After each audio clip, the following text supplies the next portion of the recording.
الحمد لله نحمده ونستعينه ونستغفره ونؤمن به ونتوكل عليه ونعوذ بالله من شرور أنفسنا ومن سيئات أعمالنا من يهده الله فلا مضل له ومن يضلله فلا هادي له ونشهد أن لا إله إلا الله وحده لا شريك له ونشهد أن سيدنا وحبيبنا ومولانا محمدا عبده ورسوله صلى الله تعالى على خير خلقه محمد وآله وأصحابه أجمعين أما بعد فأعوذ بالله من الشيطان الرجيم بسم الله الرحمن الرحيم فيه رجال يحبون أن يتطهروا والله يحب المطهرين صدق الله مولانا العظيم وبلغنا رسوله النبي الكريم ونحن على ذلك لمن الشاهدين والشاكرين والحمد لله رب العالمين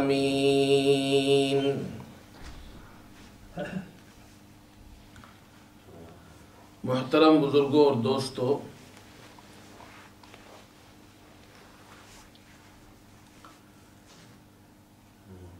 اللہ رب العزت کی نعمتوں میں سب سے بڑی نعمت مسلمانوں کے لیے وہ نعمت اسلام ہے، اور سب سے بڑی دولت ہمارے لیے دولت اسلام ہے۔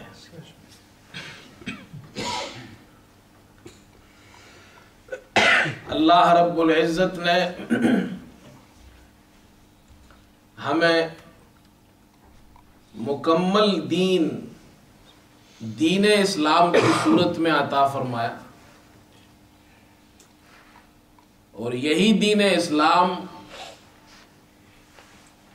ہمارا ضابطہ حیات ہے۔ زندگی کے ہر موڑ پر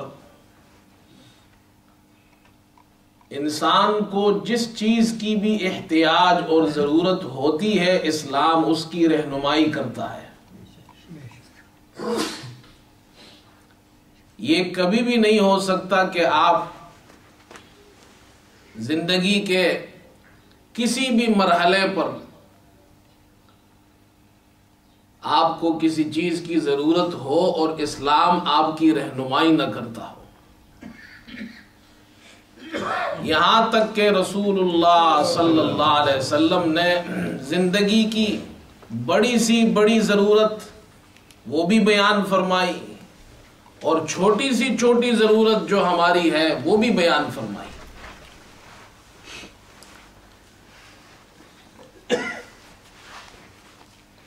جن میں سے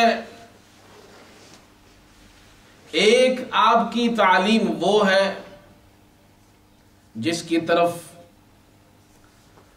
شاید ہی دنیا میں کسی اور نے توجہ کی ہو، اور وہ یہ ہے کہ آپ صلی اللہ علیہ وسلم نے ہمیں طہارت اور پاکیزگی کی جو تعلیم دی ہے وہ آپ کو کسی اور جگہ نہیں ملے گی، اور آپ نے اتنے اہتمام سے طہارت کے ہر مسئلے کو بیان فرمایا کہ مشرکین نے مسلمانوں پر اعتراض کرنا شروع کر دیا، مذاق اڑانا شروع کر دیا۔ مسلم شریف میں آتا ہے، حضرت سلمان فارسی رضی اللہ تعالی عنہ کی روایت ہے کہ مشرکین نے مسلمانوں کا مذاق اڑانا شروع کیا اور یہاں تک کہنے لگے انی ارا صاحبکم یعلمکم حتی یعلمکم الخرعۃ، تمہارے جو یہ ساتھی ہے یعنی محمد صلی اللہ علیہ وسلم تمہیں تعلیم دیتے ہیں، یہاں تک کہ تمہیں قضاء حاجت کا طریقہ بھی بتاتے ہیں۔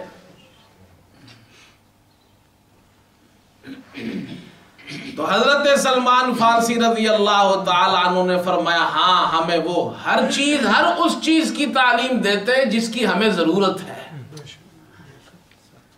اور آپ نے ہمیں یہ تعلیم دی ہے، آپ نے ہمیں منع فرمایا ہے کہ جب تم میں سے کوئی استنجا کرے تو وہ دائیں ہاتھ سے استنجا نہ کرے، جب تم میں کوئی قضاء حاجت کے لیے جائے تو وہ قبلے کی طرف رخ نہ کرے،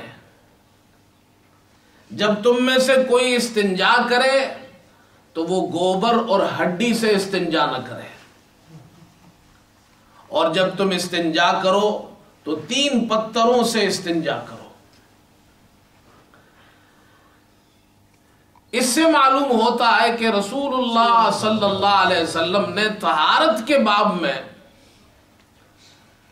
ہمیں خاص طور پر پاکیزگی کی تعلیم دی ہے، طہارت کی تعلیم دی ہے، اور قضاء حاجت کا طریقہ ہمیں بتایا ہے۔ وہ مسلمانوں کو خاص طور پر اسی اہتمام کے ساتھ اسے سیکھنا چاہیے اور اپنے بچوں کو سکھانا چاہیے۔ اسی سلسلے میں چند امور اور چند باتیں آج آپ حضرات کے سامنے عرض کرنی ہے۔ اللہ تعالیٰ مجھے صحیح بیان کی توفیق عطا فرمائے اور پھر ہم سب کو اس پر عمل کی توفیق عطا فرمائے۔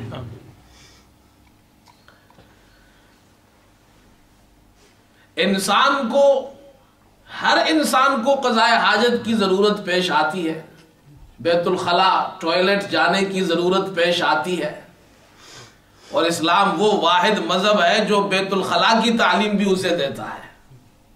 آپ کو دنیا کے کسی اور سکول میں، کالج میں، یونیورسٹی میں بہت سی چیزیں ملیں گی، لیکن یہ تعلیم نہیں ملے گی آپ کو کہ بیت الخلاء جانے کا طریقہ کیا ہے، وہاں بیٹھنے کا طریقہ کیا ہے، پھر طہارت اور استنجا کا طریقہ کیا ہے، پھر کتنی شد و مت سے رسول اللہ صلی اللہ علیہ وسلم نے مختلف احادیث میں اسے بیان کیا ہے۔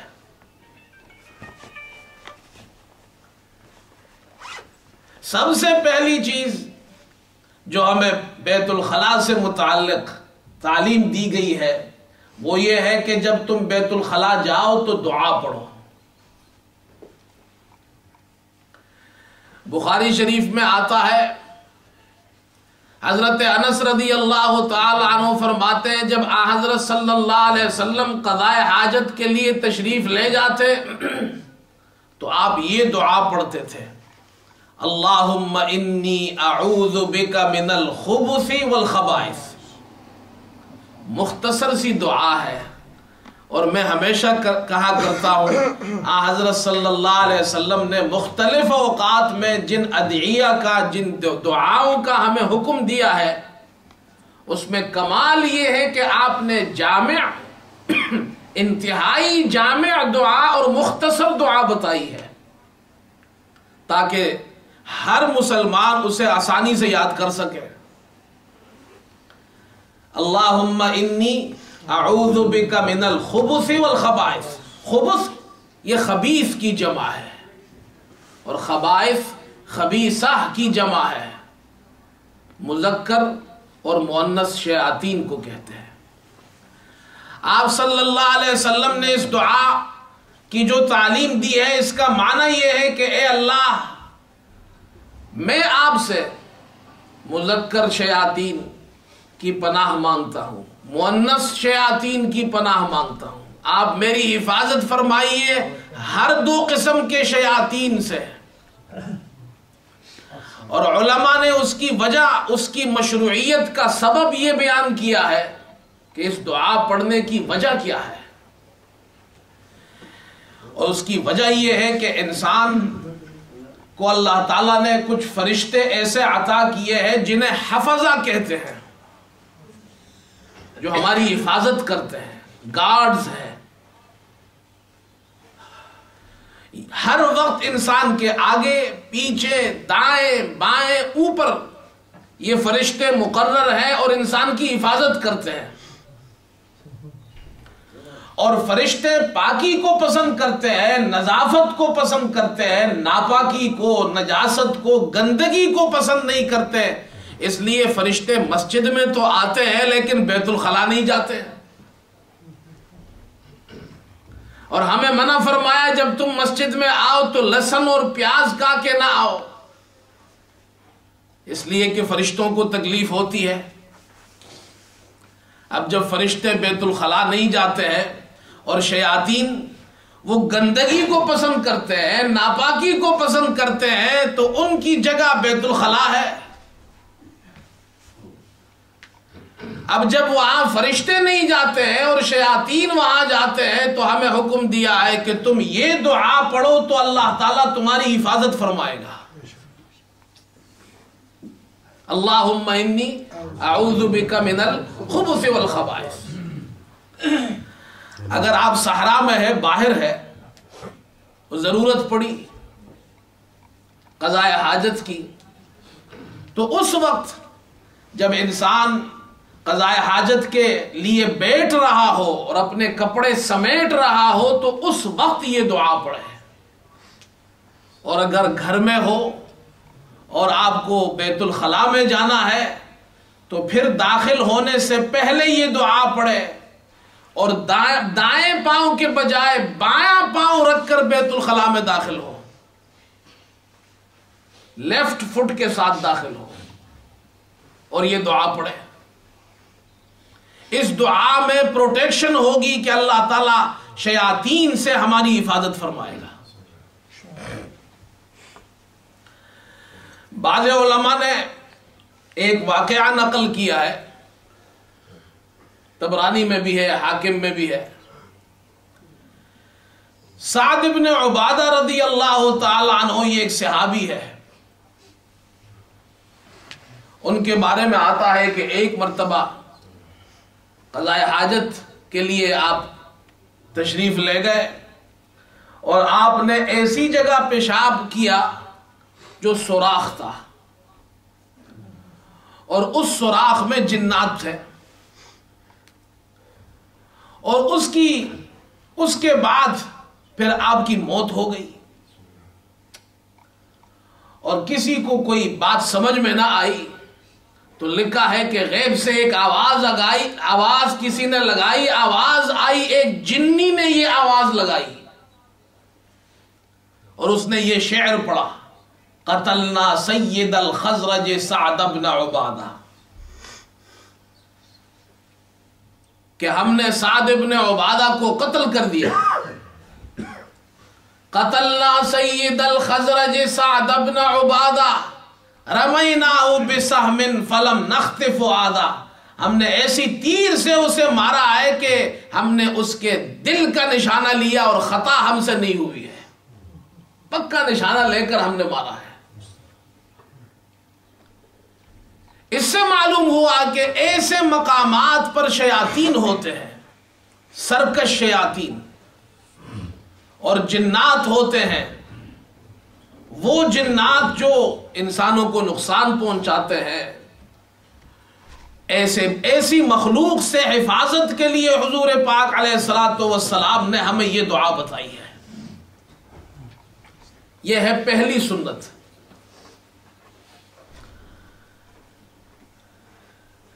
دوسرا امر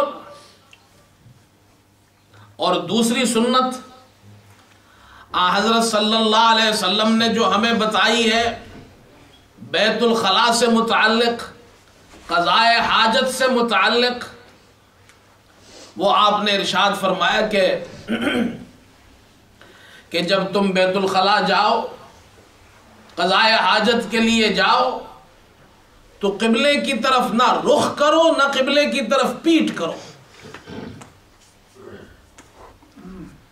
آپ صلی اللہ علیہ وسلم نے اس وقت جب انسان قضاء حاجت میں ہو اور بیٹھا ہوا ہو بیت الخلاء میں تو اسے قبلے کی طرف نہ رخ کرنا چاہیے نہ قبلے کی طرف پیٹ کرنی چاہیے. اور آپ نے جب یہ ارشاد فرمایا تو آپ نے اہل مدینہ کو خطاب کیا تھا اس وقت کہ تم میں سے کوئی شخص قبلے کی طرف نہ پیٹ کرے نہ رخ کرے. پھر آپ نے فرمایا شرقو او غربو، مشرق کی طرف رخ کرو یا مغرب کی طرف رخ کرو. لیکن اس حدیث میں یہ جو جملہ ہے شرقو او غربو، اس کو سمجھنا چاہیے یہ ہر جگہ کے لیے نہیں ہے. اگر آپ پاکستان میں ہیں مثال کے طور پر تو قبلہ مغرب کی طرف ہے، تو اگر آپ مغرب کی طرف رخ کریں گے یا پیٹ کریں گے تو آپ یہ تو منع ہے حدیث میں قبلے کی طرف رخ اور پیٹ نہ کرو. پاکستان کے لیے حکم یہ ہوگا جنبو او شملو، تم جنوب کی طرف رخ کرو یا شمال کی طرف رخ کرو. اس لیے حدیث میں چونکہ مشرق اور مغرب کا ذکر جو آپ نے فرمایا ہے یہ اہل مدینہ کے لیے ہے، کیونکہ اہل مدینہ کا قبلہ جنوب میں ہے.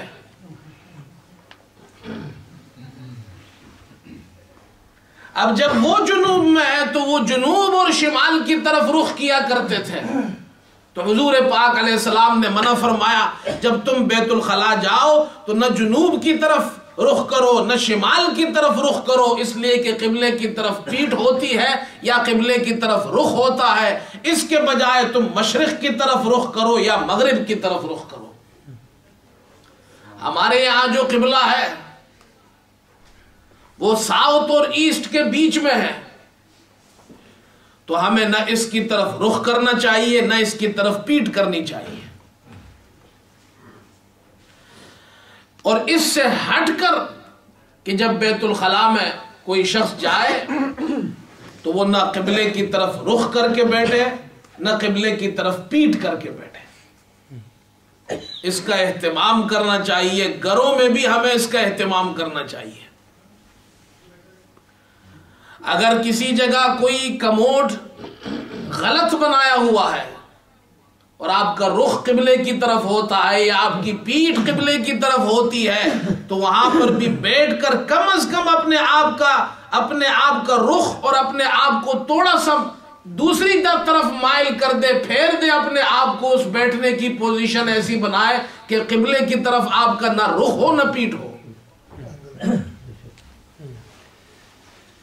اس کا اہتمام کرنا چاہیے، اس لیے کہ یہ قبلہ وہ ہے جس کی طرف ہم نماز پڑھتے ہیں. اور اللہ تعالیٰ نے قرآن پاک میں ہمیں حکم دیا ہے کہ تم قبلے کی طرف رخ کر کے نماز پڑھو. اور اس قبلے کا احترام یہ ہے کہ بیت الخلاء میں بھی اگر تم ہو تو نہ اس کی طرف رخ کرو نہ اس کی طرف پیٹ کرو.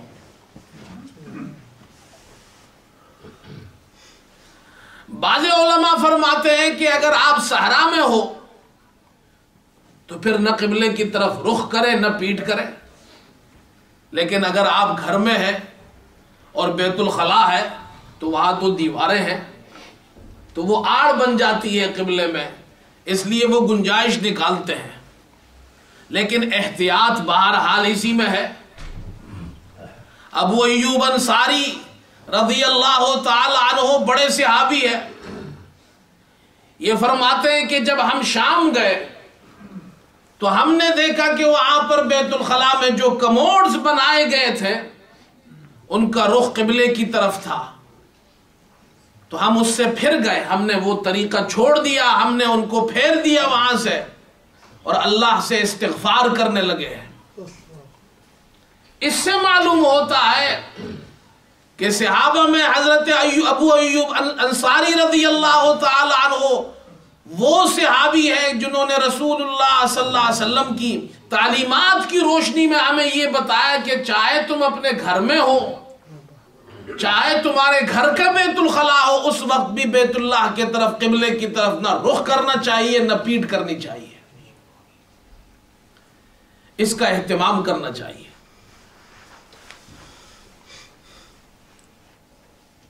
اور یہ باتیں اپنے گھر میں بچوں کو بتانے کی ہے. اگر آج یہ باتیں ہم انہیں نہیں بتائیں گے اور وہ کل بڑے ہو جائیں گے, انہیں تو اس بات کا علم ہی نہیں ہوگا کہ آخر مسلمانوں کو اسلام نے بیت الخلا جانے کی بھی کوئی تعلیم دی ہے.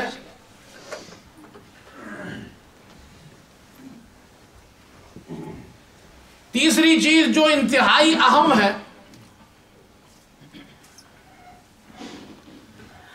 وہ یہ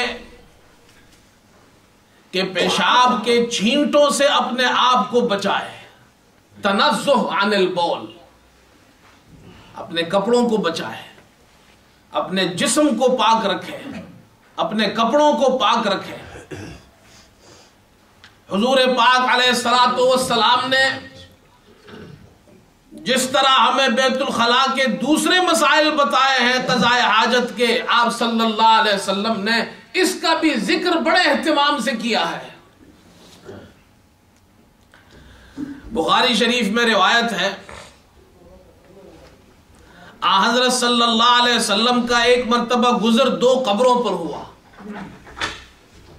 آپ نے فرمایا انہما لیعذبان, ان 2 قبر والوں کو عذاب دیا جا رہا ہے.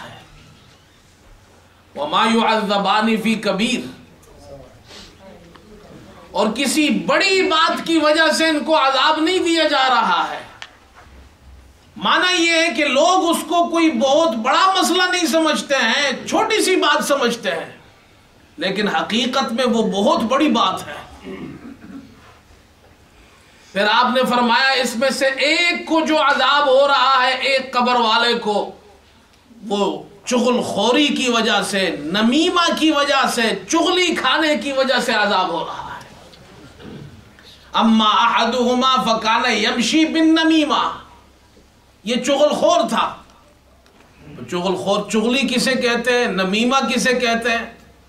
نمیمہ اور چغل خوری اسے کہتے ہیں ایک شخص کی بات آپ نے سنی اور اس کی بات, اس سے سن کر وہ بات کسی اور کو فساد کے لیے, خرابی کے لیے بیان کر دی, اس کو چغلی کہتے ہیں.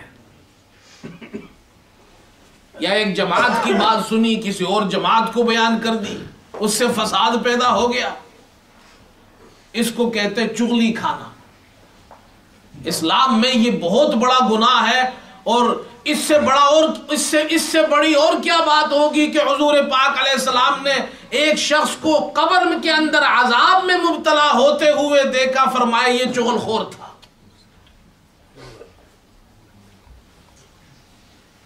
اللہ تعالیٰ نے وحی کے ذریعے آپ کو اطلاع دے دی, اللہ تعالیٰ نے آپ کو بتایا, دکھایا آپ کو. اور دوسرے شخص کے بارے میں آپ صلی اللہ علیہ وسلم نے ارشاد فرمایا فَكَانَ لَا يَسْتَتِرُ مِنَ الْبَوْلِ, اور بعض روایت میں آتا ہے لا يَسْتَنزِهُ مِنَ الْبَوْلِ. یہ جو دوسرا شخص تھا یہ پیشاب کرتے وقت پردہ نہیں کرتا تھا. ایک معنی یہ ہے, پیشاب کرتے وقت, قضاء حاجت کے وقت یہ پردے کا اہتمام نہیں کرتا تھا, بس ضرورت ہو گئی جہاں وہیں کھڑا ہو گیا جانوروں کی طرح.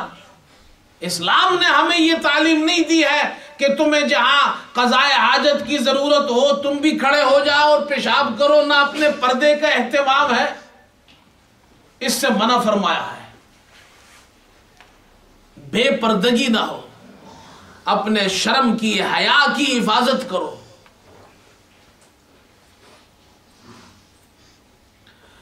اور بعض روایت میں آتا ہے فَكَانَ لَا يَسْتَنزِهُ مِنَ الْبَوْلِ, کہ وہ پیشاب کے قطروں سے اپنے آپ کو بچاتا نہیں تھا. پیشاب کر رہا ہے اور جناب چینٹے یہاں جسم پر لگ رہی ہے, کپڑوں پر لگ رہی ہے. بہت سے مسلمان ایسے ہیں, آپ نے بھی دیکھا ہوگا, میں نے بھی دیکھا ہے, مسجد کے قریب ہوتے ہیں, اذان ہو جاتی ہے, بعضے تو اللہ معاف فرمائے مسجد کے اندر ہوتے ہیں, کسی کام کے لیے آتے ہیں, اذان ہو گئی, جی نماز پڑھی ہے, جی وہ میرے کپڑے ناپاک ہیں. کیسا مسلمان ہے جس کے کپڑے ناپاک ہیں؟ یہ کیسا مسلمان ہے جس کا بدن ناپاک ہے؟ کہ پیشاب کرتا ہے اسے یہ احساس تک نہیں کہ میں جانوروں کی طرح کھڑے ہو کر پیشاب کرتا ہے، چینٹے کپڑوں پر لگ رہے ہیں اور چینٹے جناب بدن پہ لگ رہے ہیں، پھر کہتے جی میرے کپڑے ناپاک ہے۔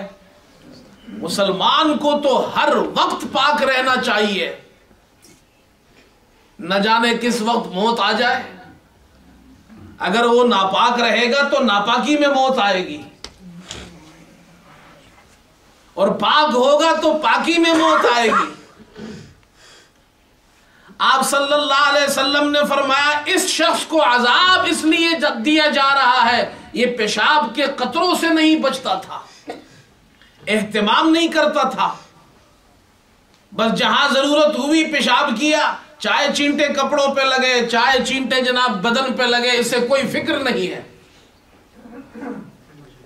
اس کے بعد آپ صلی اللہ علیہ وسلم نے کھجور کی ایک ٹہنی لی اور اسے آپ نے 2 حصوں میں تقسیم کر دیا، اور ایک حصے کو ایک قبر کے پاس گاڑ دیا اور دوسرے حصے کو دوسرے قبر پر گاڑ دیا۔ صحابہ نے آپ سے پوچھا لما فعلت یا رسول اللہ، اے اللہ کے رسول یہ آپ نے ایسا کام کیوں کیا؟ کھجور کی ایک ٹہنی لی، اسے آپ نے 2 حصوں میں تقسیم کیا، ایک قبر میں گاڑ دیا دوسری قبر میں گاڑ دیا۔ تو آپ صلی اللہ علیہ وسلم نے یہ ارشاد فرمایا لعلہ یخفف عنہما ما لم ییبساہ۔ آپ صلی اللہ علیہ وسلم نے فرمایا کہ جب تک کہ یہ کھجور کی ٹہنیاں تر و تازہ رہیں گی، خشک نہیں ہوگی، تو اللہ تعالیٰ ان کے عذاب میں تخفیف کر دے گا، کمی کر دے گا۔ لیکن یہ حضور پاک علیہ الصلوۃ والسلام کی خصوصیات میں سے ہے، اس پر قیاس نہیں کیا جا سکتا ہے۔ ہمارے لیے یہ حکم نہیں ہے کہ ہم مردوں کو دفنائے تو وہاں کھجور کی ٹہنی بھی ساتھ لے جائے اور پھر اسے بھی وہاں پر گاڑ دے، یہ ہمارے لیے نہیں ہے۔ اور محدثین نے اس کی وجہ یہ بیان کی ہے کہ ہمارے لیے یہ اس لیے نہیں ہے، حضور پاک علیہ الصلوۃ والسلام کی خصوصیات میں اس لیے ہے کہ اللہ تعالیٰ نے وحی کے ذریعے حضور پاک علیہ السلام کو اس عذاب پر مطلع فرمایا تھا۔ ہمیں تو پتہ ہی نہیں ہے کہ اندر کیا ہو رہا ہے، ہمیں تو اپنے اندر کا نہیں پتا، تو قبر کے اندر کا کیا پتا ہوگا؟ اس لیے ہمارے لیے یہ حکم نہیں ہے۔ بعض لوگ قبروں پر غلاف چڑھاتے ہیں، پھول چڑھاتے ہیں، اور وہ دلیل میں یہ حدیث پیش کرتے ہیں کہ جی حضور پاک علیہ الصلوۃ والسلام نے وہاں ٹہنی گاڑ دی تھی قبر پر، لہذا قبر پر آپ پھول چڑھائیے، قبر پر آپ غلاف چڑھائیے، اور جناب موم بتیاں لوگ لے جاتے ہیں، اگربتیاں لوگ جلاتے ہیں وہاں پر۔ بھائی قبر والے کو آپ کے پھول سے کیا مطلب؟ کیا اس کو اس پھول کی ضرورت ہے؟ جس پھول کی ضرورت اسے ہے وہ تو آپ پہنچا نہیں رہے ہیں، وہ ہے جناب آپ کوئی قرآن شریف پڑھیے، پھر ان کے لیے دعا کیجئے، وہ ان پھولوں سے زیادہ قیمتی ہے۔ وہ تو ہم کرتے نہیں ہیں، اور میں تو ہمیشہ اپنی قوم کو ہی کہتا ہوں، دوسروں کو کیا کہوں، اپنے گھر میں ہی آگ لگی ہوئی ہے۔ ہماری حالت تو یہ ہے کہ ہم دنیا کی وہ قوم ہے جو دوسروں کے بارے میں تو ہم وہ کومنٹس دیتے ہیں جو شاید ہی دنیا میں کوئی دیتا ہو، لیکن اپنا خیال نہیں کرتے ہیں کہ ہم کیا کر رہے ہیں۔ ایک واقعہ ہے، واقعہ کیا ایک لطیفہ ہی ہے، لیکن سمجھانے کے لیے کہہ رہا ہوں۔ کہتے ہیں کہ جی ایک قبرستان میں 2 قبریں ایسی تھی کہ ایک قبر کسی چین کے باشندے کی تھی اور دوسرے قبر ہمارے پاکستان کے کسی مسلمان کی تھی۔ تو دونوں کے بیٹے اپنے والد کے قبر پر آئے جو چینی شخص کی قبر تھی اس کا بیٹا آیا، جو پاکستانی کی قبر تھی اس کا بیٹا آیا، تو پاکستان کا جو تھا وہ پھول لے کر آیا اور اس نے اپنے والد کے قبر پر پھول چڑھائے، چادر چڑھائی، اگربتیاں لگائی اور پھر وہاں کھڑا ہو گیا۔ جیسے ہمارے یہاں رواج ہے، لوگ یہی کام کرتے ہیں، جو سنت طریقہ ہے نہ وہ ہمیں آتا ہے نہ ہم کرتے ہیں۔ وہ جو چائنیز شخص تھا اس کے عقیدے کے مطابق وہ سوپ لے کر آیا اور لا کر باپ کی قبر کے سرہانے رکھ دیا۔ اس کا عقیدہ یہ تھا کہ جی یہ ہمارا باپ جو ہے یہ اس سوپ کو پیتا ہے۔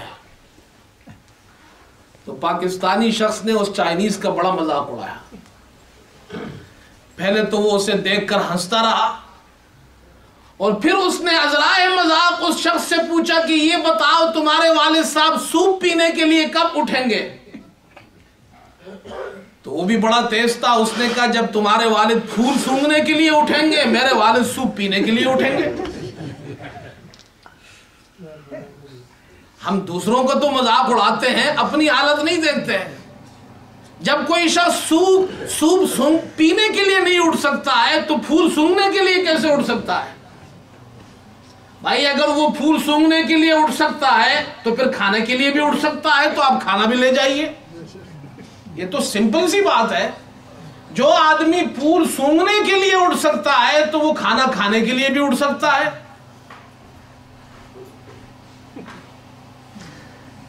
یہ ساری خرافات ہے۔ حضور پاک علیہ الصلوۃ والسلام نے جو وہ ٹہنی گاڑی تھی، ٹہنیاں گاڑی تھی، یہ آپ کی خصوصیات میں سے ہے۔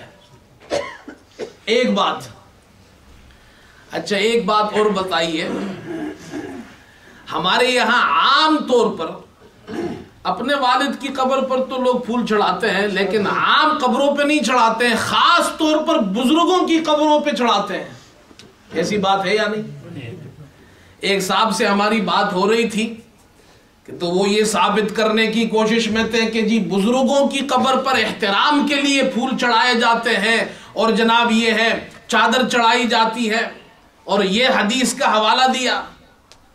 تو میں نے کہا جی آپ عجیب آدمی ہیں، حضور پاک علیہ الصلوۃ والسلام نے تو گنہگار شخص چغل خور کے جناب قبر پر وہ ٹہنی گاڑی تھی، اس پر تو قیاس نہیں ہو سکتا، لیکن آپ کو کرنا بھی ہے تو کسی گنہگار کی قبر پہ پھول چڑھاؤ۔ آپ تو ایک نیک بزرگ کی قبر پہ چڑھا کر اسے گنہگار بنا رہے ہیں۔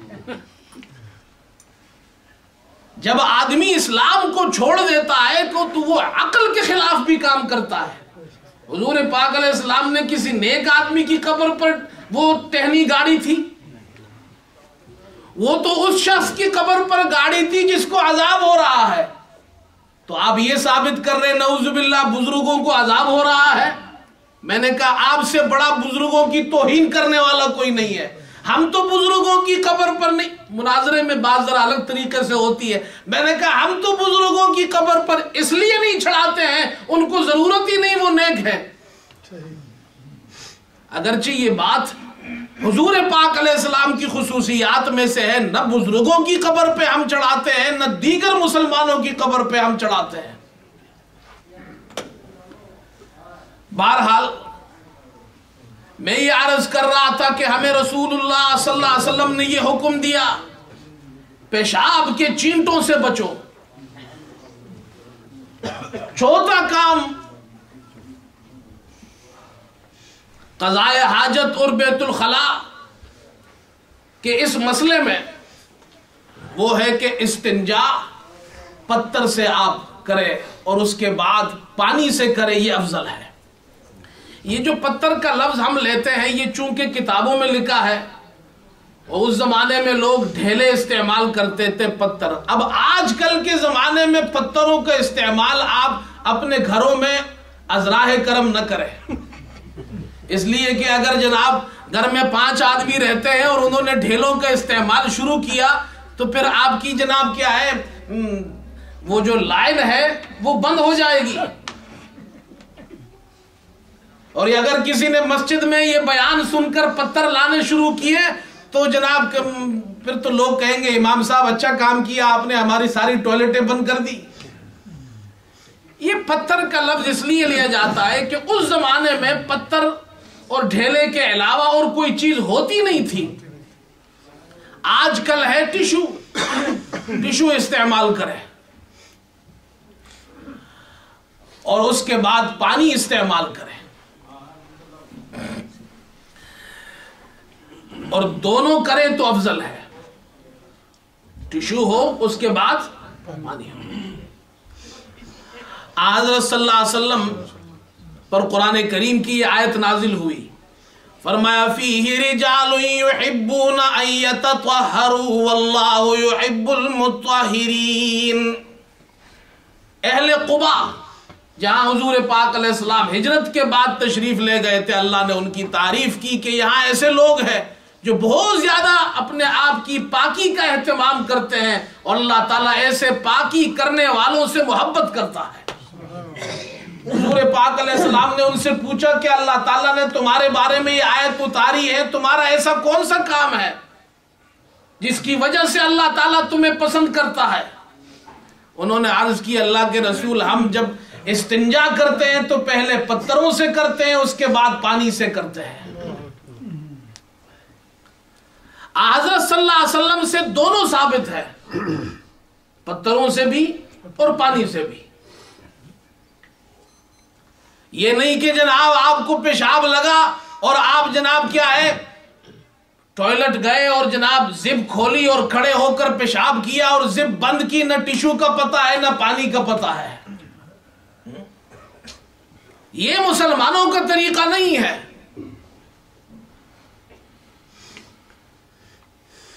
اسلام نے ہمیں پاکیزگی کی تعلیم دی ہے، آپ کے کپڑے پاک رہے، آپ کا بدن پاک رہے۔ ابو ہریرہ رضی اللہ تعالی عنہ فرماتے ہیں، بخاری کی روایت ہے، حضور پاک علیہ السلام قضاء حاجت کے لیے تشریف لے جا رہے تھے اور میں آپ کے پیچھے تھا اور آپ التفات نہیں فرما رہے تھے، میں خود آپ کے قریب ہوا۔ آپ صلی اللہ علیہ وسلم نے مجھے حکم دیا اور ارشاد فرمایا، ایتنی باحجار، پتھر لے آؤ، ڈھیلے لے آؤ استنجا کے لیے۔ اب ابو ہریرہ رضی اللہ عنہ کا عشق دیکھیے، ہمارے یہاں یہ حدیث لوگ بیان کرتے ہیں، لیکن میں جب یہ حدیث پڑھتا ہوں تو مجھے اس میں اس قضاء حاجت اور استنجا کے مسئلے کے ساتھ ساتھ ایک اور پہلو بھی نظر آتا ہے۔ ابو ہریرہ رضی اللہ عنہ کے الفاظ ہیں کہ میں جا کر پتھر اور ڈھیلے تلاش کرنے لگا اور پھر اپنی جھولی میں بھر کر آپ کے لیے لے آیا۔ صحابہ کی محبت تو دیکھیے، کہتے ہیں میں اپنی جھولی میں بھر کر آپ کے لیے پتھر لے آیا اور وہاں قریب میں نے رکھ دیے اور خود چلا گیا۔ اور اس حدیث میں آتا ہے حضور پاک علیہ الصلوۃ والسلام نے مجھے پتھروں کے لانے کا حکم دیا اور ارشاد فرمایا کہ گوبر مت لانا اور ہڈی مت لانا۔ چنانچہ امام بخاری نے ایک اور جگہ وہ روایت نقل کی ہے، جب آپ فارغ ہوئے تو ابو ہریرہ رضی اللہ عنہ نے آپ سے پوچھا کہ اللہ کے رسول ما بال الروث والعظام، یہ جو آپ نے ہڈی اور گوبر سے منع کیا اس کی وجہ کیا ہے کہ اس سے استنجا نہیں ہو سکتا ہے؟ آپ نے فرمایا اس لیے کہ یہ دونوں تمہارے بھائی یعنی جنات کی غذا ہے۔ اب یہاں جو بھائی ماڈرن لوگ بیٹھے ہوں گے تو وہ کہیں گے جی مولوی صاحب کو دیکھیے اس جناب ترقی کے دور میں یہ کیا باتیں کر رہے ہیں۔ تو جناب جو بھی ہو، یہ ہمارے پیغمبر صلی اللہ علیہ وسلم کا ارشاد ہے۔ سائنسدان تو جنات کو مانتے ہی نہیں، انسین چیزوں کو تو وہ نہیں مانتے جب تک کہ وہ فیل نہ کرے یا جب تک کہ وہ دیکھے نہیں۔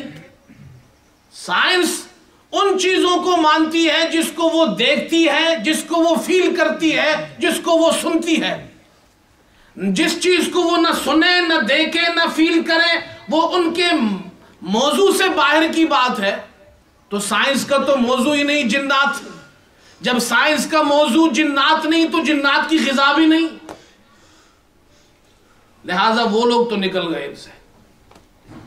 اب رہ گئے ہم لوگ، ہم مسلمان جنات کو مانتے ہیں؟ بھائی مانتے نہیں مانتے؟ کیوں مانتے ہیں؟ اس لیے کہ قرآن میں اس کا ذکر ہے، احادیث میں اس کا ذکر ہے۔ آپ کہیں گے نظر نہیں آتے، تو نظر تو فرشتے بھی نہیں آتے، تو پھر فرشتوں کا بھی انکار کر دیجئے۔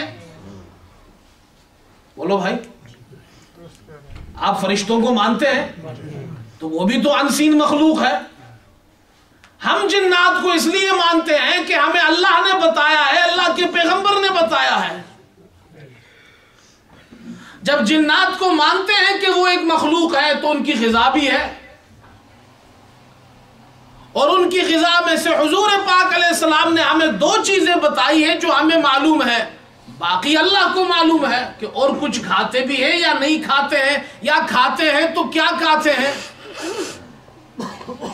چنانچہ ایک روایت میں آتا ہے حضور پاک علیہ السلام نے فرمایا میرے پاس جنات کا ایک داعی آیا،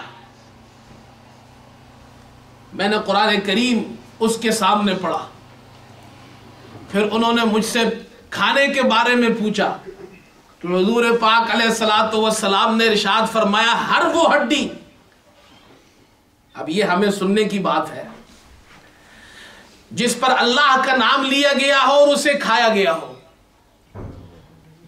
ہر وہ ہڈی جس پر اللہ کا نام لے کر کسی نے کھایا ہو تو وہ تمہارے ہاتھ لگ جائے تو وہ تمہاری غذا ہے۔ اس لیے علماء نے لکھا ہے کہ جو مسلمان کھانا کھاتا ہے اور بسم اللہ پڑھ کر کھانا کھاتا ہے، اور وہ ہڈی جس کا گوشت وہ کھاتا ہے اس پر بسم اللہ پڑھی ہو اس نے، تو اللہ تعالیٰ اسی ہڈی پر نیک مسلمان جنات کی غذا کو اللہ تعالیٰ بنا دیتا ہے۔ اور آپ نے فرمایا کہ یہ تمہارے بھائیوں جنات کی غذا ہے۔ ہمارے یہاں لوگ جنات سے ڈرتے ہیں، حضور پاک علیہ السلام تو فرما رہے ہیں تمہارے بھائی ہے۔ اچھا بھائی، دوست کی طرح ہوتا ہے تو میں کہتا ہوں اگر آپ کے گھر میں نماز لوگ پڑھتے ہوں گے، قرآن پڑھتے ہوں گے، تو وہی جنات آئیں گے جو نمازی ہوں گے، قرآن پڑھنے والے ہوں گے۔ اور اگر آپ ہی نماز نہیں پڑھتے، آپ ہی قرآن نہیں پڑھتے، تو آپ کی بے نمازی جنات آئیں گے۔ بے نمازی سے بے نمازی ملتا ہے۔ بہرحال میرے دوستو، اللہ تعالیٰ نے یہ مخلوق پیدا کی ہے، ان میں مسلمان بھی ہے، اور یہ جو گوبر ہے یہ ان کے جانوروں کی غذا ہے۔ اب آپ پوچھیں گے جی مولوی صاحب آپ ہمیں بتائیں کہ وہ جنات ہوتے کیسے ہیں، ان کے جانور کیسے ہوتے ہیں، ان کی غذا وہ کیسے کھاتے ہیں، ان کے لیے ہڈیوں پر غذا کیسی بنتی ہے، تو اس کا جواب یہ ہے کہ جی میں ابھی جنات سے ملا نہیں ہوں، جب میں مل لوں گا تو پھر میں آپ کو بتا دوں گا۔ ہمیں تو رسول اللہ صلی اللہ علیہ وسلم نے یہ بتایا ہے، اس پر ہمارا ایمان ہے۔ لہذا آپ صلی اللہ علیہ وسلم نے ہمیں یہ تعلیم دی ہے کہ تم ان چیزوں سے استنجا نہ کرو، ہڈیوں سے نہ کرو، گوبر سے نہ کرو۔ بہرحال میرے دوستو، وقت ختم ہو چکا ہے۔ آج آپ کے سامنے مختصراً یہ مسئلہ عرض کیا گیا ہے، اور اس کا اہتمام ہمیں کرنا چاہیے کہ قضاء حاجت کا طریقہ کیا ہے، استنجا کا طریقہ کیا ہے۔ اللہ تعالی ہم سب کو عمل کی توفیق عطا فرمائے۔